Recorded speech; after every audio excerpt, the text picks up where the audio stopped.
Well,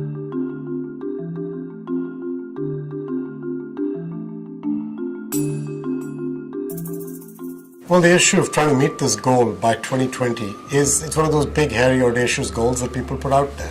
I think if you get everybody's attention focused on it, if you get multilateral lending institutions, you get NGOs, you get governments and the corporate sector focused on it, it gives you a better chance to get there. I'm not sure it can be done. We're only going to know as the years go by, but I think the energy and the enthusiasm for getting to a solution certainly exists. The momentum's there. Now is the time, because of technology and because of the interest of the private sector. We set aspirational goals to rally behind, and I think it's almost besides the point whether it's a realistic goal or not. In fact, if it's realistic, it's probably not very aspirational. Once the systems can be set up that use the infrastructure that's already there to unlock financial inclusion, there'll be big step changes in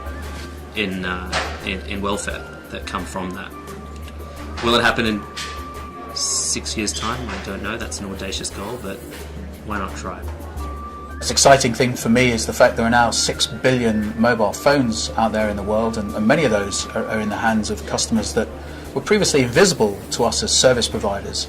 But now we can see them, and increasingly we can do a transaction with them on that phone, and for me that's a great opportunity to think about relevant products and services which will meet their day-to-day needs. You find, at least in Ghana, and I'm sure the same in India and everywhere, very decent, very hard-working, very determined people who just don't have a chance in life because they just don't have access to financial products and services. And with a bit of help, many of them can help themselves and are willing and very determined to help themselves. Maybe the reason we chose such an ambitious goal as 2020 was the belief that a lot of what's being rolled out today or introduced is enabled by technologies that could go exponentially. They can expand exponentially. We've seen that in the mobile, the pervasiveness of mobile handsets. I'm very much satisfied to see the DRC having 8% growth rate, which is great.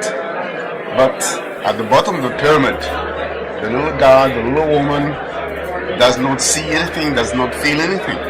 So I thought that with financial inclusion, we could probably find a way to make a difference for those small guys. The people who have been excluded from financial services will now be playing, they'll be participating in the market. And I think this is good for everybody. Providers win, they get more business, banks get more business. In fact, more money comes into the banking system. The benefits are enormous. What access to financial system gives is opportunity. Opportunity to increase their incomes, opportunity to smooth their incomes, and insurance against illness, death in the family. So what it's going to do is improve the quality of life of poor people. And that's going to be a very big transformational change. I think if we achieve the 2020 goal, the world will be different in the sense that people will have more financial security. The insurance element, for example, means that if they lose their physical assets, they can replace them. So there'll be a financial stability in that community.